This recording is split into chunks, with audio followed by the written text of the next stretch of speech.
Bonsoir à tous. Heureusement, vous avez le privilège ce soir d'avoir Daniel Hoffnung, qui est le préfacé des 3 livres en question de Radio Cinéma. J'espère que vous avez déjà vu sa belle conférence qu'il avait faite dans OVNI Paris. À l'époque, c'était peut-être les repas ufologiques, je ne sais plus. Non, c'était déjà OVNI Paris. Non, c'était déjà OVNI Paris. Du temps de Guy Lothaire. Du temps de Guy Lothaire, oui, tout à fait. Et exact. Donc, je viens de publier le dernier bouquin de Radio Cinéma. Alors, pourquoi il est extraordinaire, ce bouquin? Déjà, d'une part, parce qu'il est tout récent. Il est sorti l'année dernière en Roumanie. Donc malgré les retards qu'il y a eu à la traduction française, on a bien travaillé quand même sur le sujet. Ensuite, Daniel va en parler juste après moi, mais je fais un petit topo rapide. C'est quand même un auteur qui nous a toujours révélé des choses absolument incroyables. Et dans son dernier livre, qui est la suite de son histoire, là, c'est encore plus incroyable. Alors, Radu Sinamar est un pseudonyme, on ne sait pas qui c'est réellement. C'est un monsieur qui travaille dans les services secrets roumains. Et d'ailleurs, son éditeur roumain ne sait pas qui c'est, ne l'a jamais rencontré. On ne peut pas avoir de contact avec lui. Et ce monsieur, Radu Sinamar, après avoir écrit ses premiers livres qui étaient déjà très sensibles, il avait, disait-il, l'autorisation du gouvernement roumain et des services de renseignement pour diffuser quand même une certaine partie de l'information. Mais après ça, il s'est caché pendant 7 ans. C'est-à-dire que son éditeur roumain n'a pas eu une seule nouvelle de lui pendant 7 ans. Et tout d'un coup, paf, c'était il y a 1 an, il reçoit le dernier bouquin. Alors, le dernier bouquin, moi j'ai été surpris parce que d'après les bouquins précédents, où ça commence par un accord entre les Roumains et les Américains en 2003, on savait que cet accord devait être renégocié 10 ans plus tard, en 2013, et je pensais que le dernier livre allait porter sur peut-être changement de relations entre les États-Unis et la Roumanie, et on espère, nous, qu'il y aurait eu plus de diffusion d'informations donc, sur ce qui avait déjà été approché. Ensuite non, pas du tout, c'était une grande surprise, c'était vraiment un nouveau chapitre où en fait l'auteur dit lui-même qu'il a été embauché dans le service secret en question. Donc maintenant il a une fonction officielle et il a été amené donc avec César, le chef de ce service, de ce département 0, de ce service secret. Et il a été avec lui, donc vous savez que dans le Bucégy, c'est une montagne en Transylvanie, que c'est à l'intérieur, il y a une grande base qui abrite de la technologie avancée, et il y a plusieurs tunnels qui partent de cette base. Donc le premier livre explique tout ça, découverte au Bucégy. Le deuxième livre, qui était Mystère égyptien, donc raconte l'exploration d'un tunnel qui va vers l'Égypte. Et là, c'est carrément l'exploration, enfin ça commence comme ça, l'exploration d'un tunnel qui va à l'intérieur de la Terre. Moi qui suis de formation scientifique, et Daniel aussi, il le dit très bien dans sa préface, j'avais un peu de mal, moi, avec l'intra-terre, la Terre creuse. Ça pose des problèmes scientifiques quand même. Bon. Et là, c'est merveilleusement expliqué, argumenté. Ce que je voulais dire aussi, qu'est-ce que je voulais dire? Oui, c'est que dans ce livre-là, il y a quand même 4 préfaces. 4 préfaces parce que en fait, ce livre a surpris tout le monde et tout le monde a eu besoin de mettre son grain de sel, y compris moi. Donc, moi j'ai fait une préface, très courte, hein, rassurez-vous, mais où je relate, sans trop m'attarder, mais une histoire vécue. C'est que quand j'ai sorti le premier bouquin, j'ai été contacté par un Français qui m'a tout de suite expliqué que je commençais à toucher là des domaines secrets, cachés, et que bientôt Sinamar écrirait sur l'intérieur de la Terre. Et à l'époque, moi je ne le savais pas, et personne ne le savait, même l'éditeur roumain, quoi. Et ce type m'a avoué qu'il était contacté par une des civilisations de l'intra-terre. Voilà. Donc donc j'étais très surpris, mais en fait, ce qu'il m'avait dit s'est révélé exact, puisque quelques années plus tard, Radu Sinamar a écrit ce livre. Voilà, donc 4 préfaces. Une préface de l'éditeur roumain, qui avoue lui-même son plaisir, sa grande satisfaction et son étonnement. Ensuite, il y a une préface de l'auteur, Radu Sinamar, qui explique ses fonctions officielles au sein du service secret et qui explique aussi toutes les difficultés, enfin une partie des difficultés que la Roumanie a avec les États-Unis dans ses affaires très très sensibles à un niveau diplomatique. Et puis, il y a une excellente préface de Daniel Hoffnung, à qui je vais laisser la parole, qui va parler un peu plus précisément du livre. Sinon, vous avez donc toute une table de livres de mes éditions, qui sont tous des livres récents. Hein, ils ont 1 an et demi au plus, et ils sont tous à 20 €, alors qu'ils coûtent plus cher. Donc profitez-en, ils sont à vendre. Voilà, merci, passez une bonne soirée. Merci.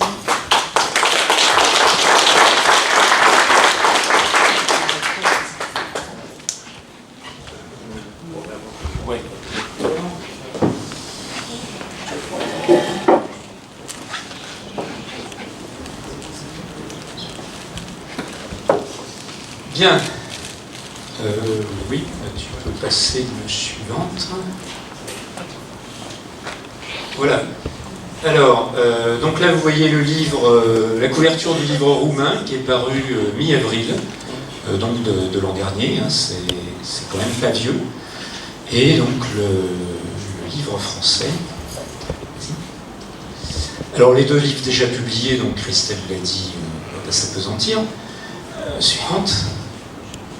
Et ceux qui restent à publier. Alors ceux qui restent à publier, moi je les ai lus, mais dans l'édition publiée aux USA, Transylvanian Moonrise et The Secret Parchment, qui sont... voilà, alors c'est 12 jours, hein, le Transylvanian Moonrise en roumain, 12 jours, mais le sous-titre est le même, hein, une initiation secrète.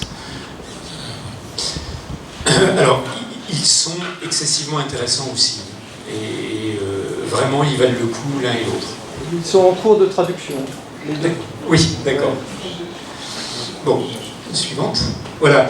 Alors, pour celles et ceux qui ne connaissent pas, j'ai repris quand même quelque chose qui vient du premier livre découverte au UCG, qui est la vue de la salle. La salle de la grande cavité sous Bousségi, avec la salle de projection, donc, qui est la partie centrale, vous voyez. Donc il y a une grande cavité, et dedans, il y a une salle de projection, et dans la salle de projection, il y a des tables en T pour des projections holographiques. Donc quand on touche la surface au-dessus, très au-dessus, parce que c'est à des tailles de géants, hein, c'est fait pour des gens... qui sont à peu près 2 fois plus grands que nous, on génère un certain nombre d'images d'hologrammes.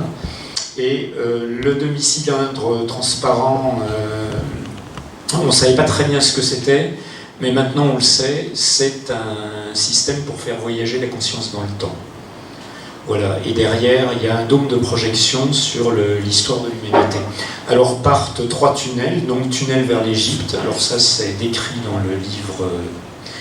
sur le même titre, sur l'Égypte, et terre intérieure, donc c'est celui-ci. Le 3e tunnel va vers le Tibet, mais il y a un diverticule qui part en Irak. Suivant.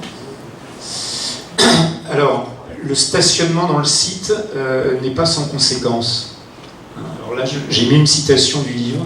Il crée une transformation inattendue de comportement et de pensée, une suspension de l'esprit, un calme. Et donc c'est un site qui a un niveau vibratoire élevé, et il indique que ça amenait y compris des personnes qui ont été dans le personnel ou des militaires qui étaient chargés d'être là pour des tâches de sécurité, étaient extrêmement mal à l'aise et même quasiment malades, quoi. Donc les gens qui n'étaient pas préparés pouvaient très mal supporter ce site. Alors maintenant, il y a un protocole pour rentrer, avec des tests, une sélection. Alors quant à César Brad, il a circulé dans la totalité des tunnels. Il a été, alors il y va librement. Et maintenant Raducin Amar a aussi une accréditation qui lui permet de rentrer tout seul quand il veut. Il y a très très peu de gens qui ont cette autorisation. Et alors suivante.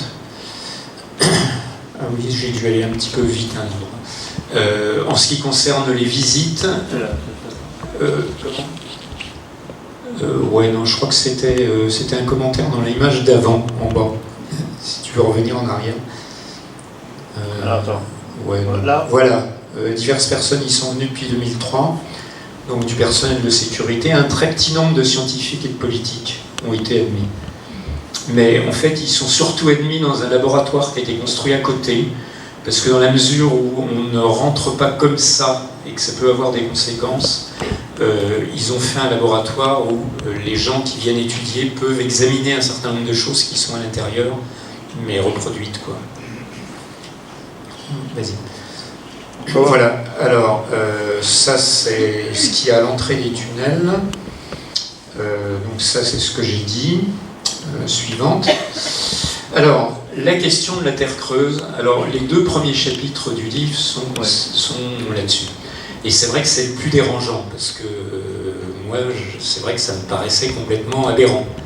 C'est-à-dire, je pouvais imaginer à la rigueur qu'il y avait des cavernes sous terre. Pourquoi pas, on pourrait aller, mais alors que la Terre soit creuse. Alors, en fait, c'est creuse, mais c'est tout petit creux. C'est ce qui est décrit dans le livre, dans la mesure où ce serait mesurable avec nos unités, parce qu'on n'est plus tout à fait dans le même monde, ça ferait seulement 1200 km de diamètre, c'est-à-dire c'est plus petit que le cœur de nickel-fer de la science classique. Donc c'est vraiment petit. Et en fait, la grande nouveauté dans le livre, dans l'explication, c'est qu'en fait on change de niveau vibratoire, on change de monde, on passe du niveau physique au niveau éthérique. Et en fait, à partir d'une certaine profondeur,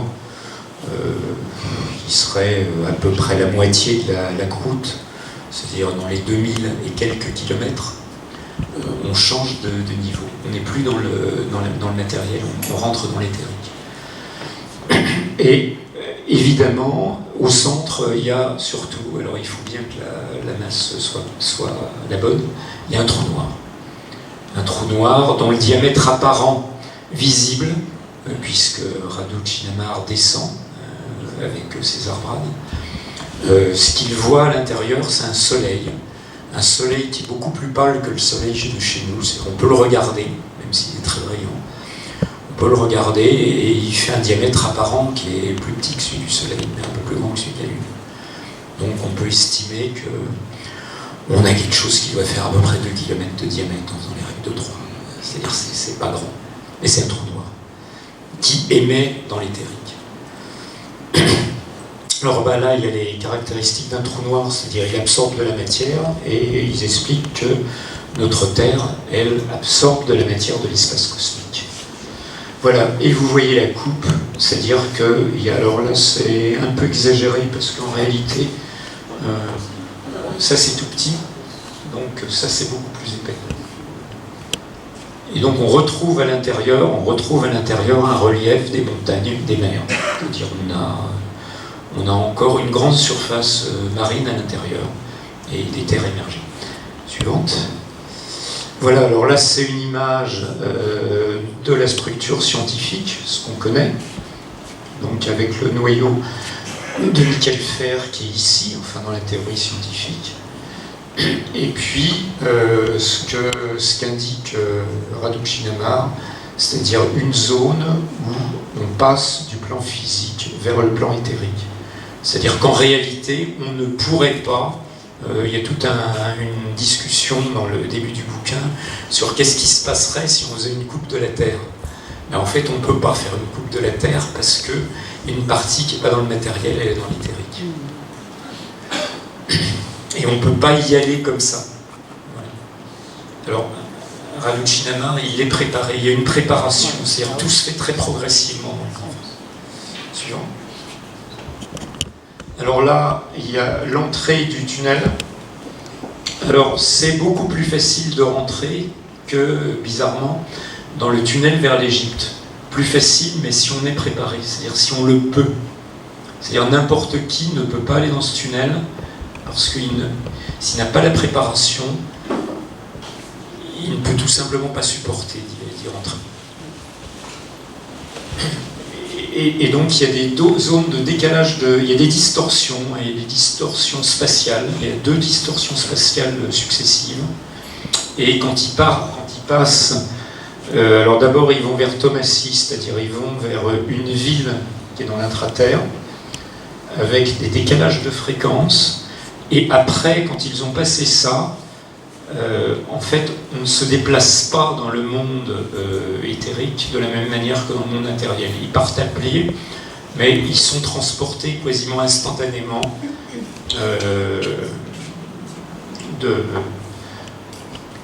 du Buseji jusque là. Là, on ne se trouve pas loin de la mer Noire. Et en fait, le trajet du Buseji à là, il est en quelques minutes. C'est-à-dire qu'on a des portails en quelque sorte. Et après, on a un ascenseur. Entre les deux, il y a de l'ordre de 1500 mètres. Et c'est pareil, ça se fait très très vite. Et après, ils tombent dans une ville. Ils sont sur un promontoire et après, ils vont dans la ville. Thomassis, qui est une ville qui se trouve sous Constanța, qui est une ville au bord de la mer Noire, mais qui elle-même est située sur les ruines d'une ancienne cité romaine qui s'appelle Tomis. Alors j'y ai été dans le passé, une splendide mosaïque romaine à Tomis. Et Constanța reste très très influencée par Tomis, parce qu'il y a des quartiers qui sont baptisés Tomis 1, Tomis 2, etc. Il y a une avenue de Tomis, et évidemment il y a les musées archéologiques, je vais y retourner cette année. Voilà, alors là c'est Thomassis, suivante. Alors les règles sont différentes du monde matériel, je l'ai dit.